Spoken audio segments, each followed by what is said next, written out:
Tena avy tena tokony mila fahaizana mipetraka amin'izany toerana filoham-pirenena zany ary manaja tena tsara, manafatra tsara ndreo fianakaviana sy ny vady aman-janaka hoe tandremo fa manala baraka raha vao tsy mahay mitandrina fa tony misy io dia misy zany izy. Le ataoko hoe misy fetrany le resaka fahaizana publicité sy fahaizana dokam-barotra ty. Fa ny tena marina anatin'io resaka io a samy mahafantatra hoe sady tsy resaka choléra sady tsy resaka volamena ny tena olana. Izy aloha tsy amerina 10 kilao. Miratsy hatrano ny fifandraisan'ny Madagasikara amin'ny firenena any ivelany. Efa hitantsika mianakavy fa efa ratsy ny fifandraisana eo amin'ny vondrona Europeana tao aorian'ny fandroanany maso ivony Isabelle Delattre. Fa amin'izao dia firenena mpifanolo-bodirindrina mihitsy no manana olana amintsika sy ananantsika olana ihany koa dia tsy iza zany fa ny nosy Comore. Manoloana an'ilay resaka volamena 7.7 kilao izay tratehaka tany Comore iny dia efa mihamafy ny fifanenjanana eo amin'ny Madagasikara sy ny nosy Comore ankehitriny. Araka ny efa hitantsika tamin'ny vaovao izay nafana dia nafana tamin'ny herinandro lasa teo iny sy ireo fanehoan-kevitra maromaro andro vitsivitsy ny sesesy mahakasika an'izany. Ny mpamono afo sy ny mpisolelaka aloha tsy maintsy mivoaka foana, tsy maintsy miteny foana araka toy ny vaovao hita tao anatin'ny gazety mivoaka isan'andro Les Nouvelles tony sy ity gazety Free News ity izay milaza fa tsy tapaka velively ny fifandraisan'ny Madagasikara amin'ny Comore. Iny tokoa mety tsy tapaka zany fa efa meratsy hatrany. Entsy ankilany mantsy reto mpandala resaka politika sy ireo izay efa manana traikefa miresaka politika eto Madagasikara dia mahita fa tena efa mihenjana ny tady eo amin'ny Madagasikara sy ny nosy Comore. Meratsy ny fifandraisan'ny Madagasikara amin'ny nosy Comore amin'izao fotoana izao. Resaka aretina choléra no ny atombohan'ity olana eto ity. Nanakatona ny sistany tamin'ny nosy Comore i Madagasikara noho ny fisian'ny aretina choléra izay tsy mitsampitombo ao Comore. Tao aorianan'izay dia namaly ny Comore ary nivoaka tamin'ny gazety La Gazette des Comores fa tsy nanaiky handray ny ministry ny raharaham-bahiny Rassata Rafarahavavitafika ny filoham-pirenena Comoriana Azali Assoumani raha saika hitondra hafatra avy amin'ny filoham-pirenena Andry Rajoelina. Tsy nety tamin'ireo Comoriana mihitsy ity fanidiana sistany tamin'ny nosy Comore ity ary tonga dia fanakendanan'ny Comoriana avy hatrany zany hoy Constant Ravelson. Tsy nisy fifampiresahana akory na hoe inona mahakasika ny fomba hitantanana an'ilay resaka choléra ao Comore fa tonga dia nidina avy hatrany fanapahan-kevitra fa tsy mahazo miditra eto Madagasikara ireo olona miditra avy any Comore ka manoloana an'izany dia noraisin'ny Comoriana ho efa karazana antso-jay ity fanakanana an'izy ireo hiditra eto Madagasikara ity. Ny antony mahatonga an'ireo Comoriana mieritreritra hoe antso-jay ity zavatra ity dia satria tsy nanaiky nanome ny volamena 7.7 kilao ny Comoriana rehefa natao tany amin'ny mangingina tany ny fangatahana ny volamena 7.7 kilao ary nandefasana iraka natao solotena mihitsy. Izany hoe izay zany ny valikafatry ny Comoriana ary ny gazety Comoriana mihitsy no nampifandray an'ity afera volamena 7.7 kilao sy ny tsy fampidirana ny Comoriana hoeto Madagasikara ity. Volamena 7.7 kilao izay efa nitazomin'ireo Comoriana efa nanomboka tamin'ny volana Desambra 2022 ka hatramin'izao. Ty fanakendana ny dia avy Comore makaty lazaina fa hoe noho ny choléra io zao dia zavatra anankiray fanakendana avy hatrany tsisy resaka tsisy adevitra zao ny tantanantsika ny resaka ara-pahasalamana avy any Comore tsy zay ilay izy tonga dia katsana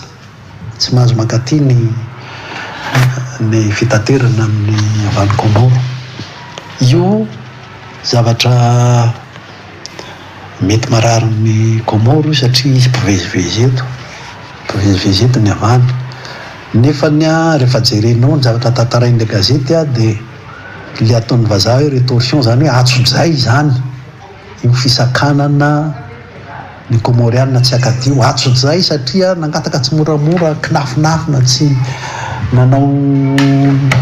tena andro tsy mivoapofina tany momba le volamena le fitondrana gasy malaguera ko malaguera fahitako anio a manao atsozay aminy ianao ka i Comore eo anatrehan'izay a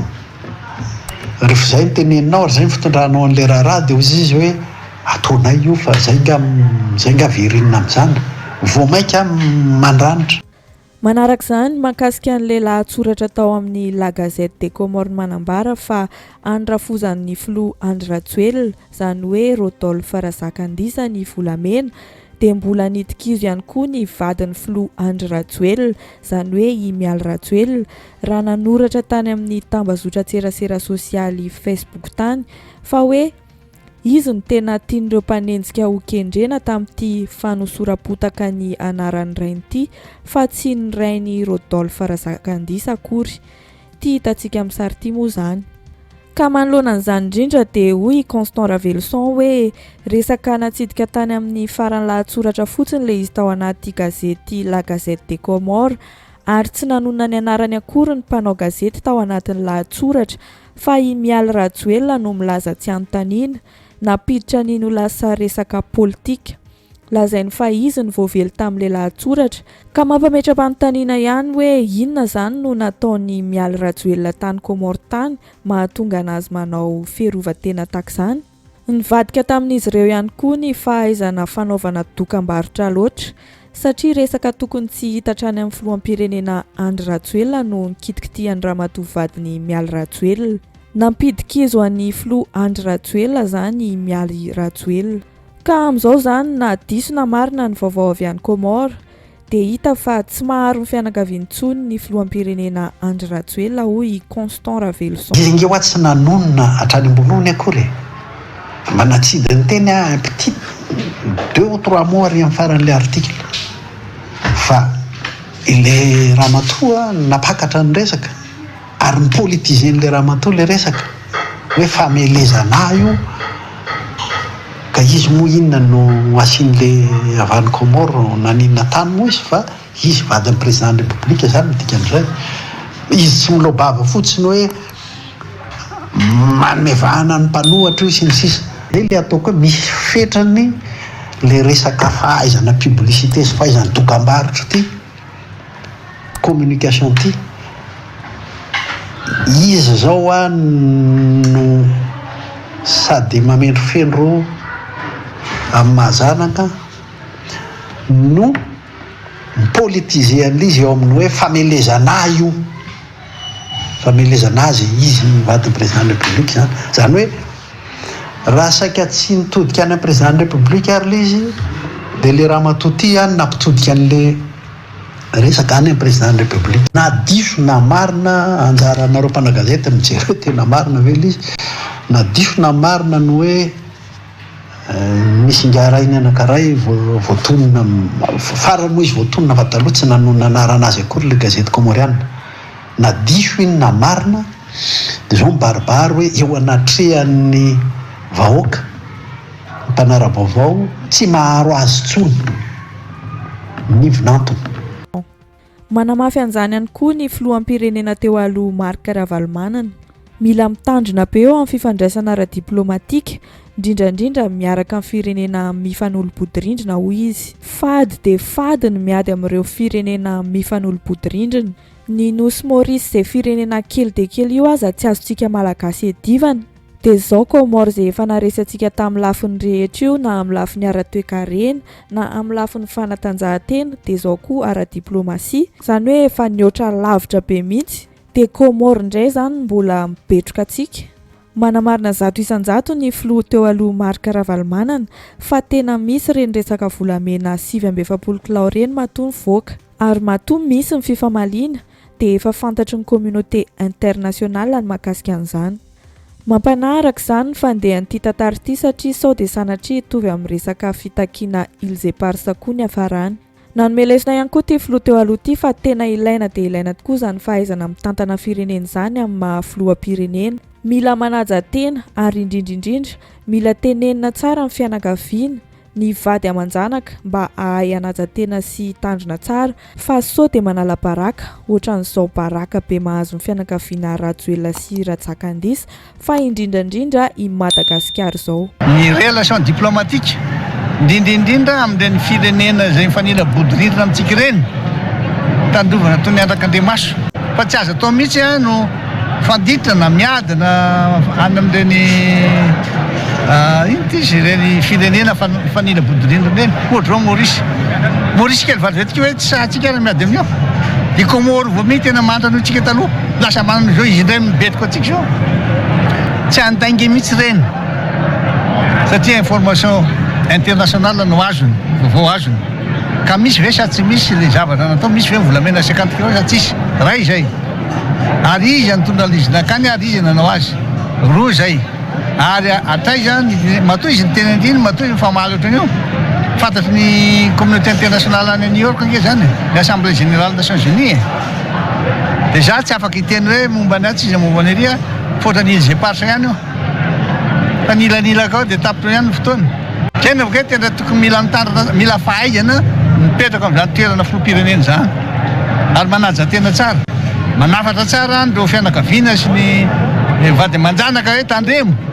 fa manala baraka raha vao tsy mahay mitandrina fa tony misy io de misy zany izy hafa mihitsy kosa ny fomba fijery nentin'ny Serge Zafmaova mahakasika an'ity raharaha misy eo amin'ny Madagasikara sy Comore ity.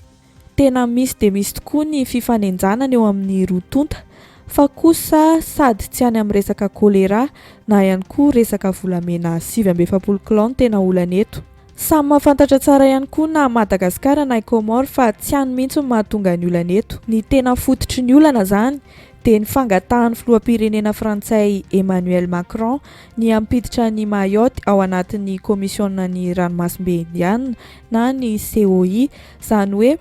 tratra ny pression tanteraka Madagasikara araka izany hoe anaiky an'izany fangatahana mba hidiran'ny Mayotte ao amin'ny komisiona ranomasimbe indiana izany. Guerre de communication no misy hoy Serge Zafmaova ary samy manodikodin-dresaka eo manodikodina saim-bahoaka na ny andaniny na ny ankilany mba hanafenana ny tena marina. Ny tena marina amin'ity raharaha ity zany dia ny fidiran'ny Mayotte ao anatin'ny komisiona ranomasimbe indiana na ny COI. Tonga io affaire choléra io dia io prétexte zany hoe tsy nanampidirana ny sambo anankiray avy any Comore teto Madagasikara. Réplique du côté comorienne de hoe ny tena marina ine tsy resaka choléra io resaka fotsiny fanafenana zavatra fa volamena ny tena olana gasy fa ny tena marina anatin'io resaka io samy mahafantatra hoe sady tsy resaka choléra sady tsy resaka volamena ny tena olana rehefa nandray ny filoham-pirenena malagasy ny filoham-pirenena frantsay dia nangataka izy eo ampidirina amin'izay ao anatin'ny commission saint-indien Mayotte. Frantsay zany zao manery tanteraka amin'ny Madagasikara hoe anaika hoe Madagasikara zany mitondra ny fanohanana fidirana ao saint-indien. Ny rehetrarehetra zany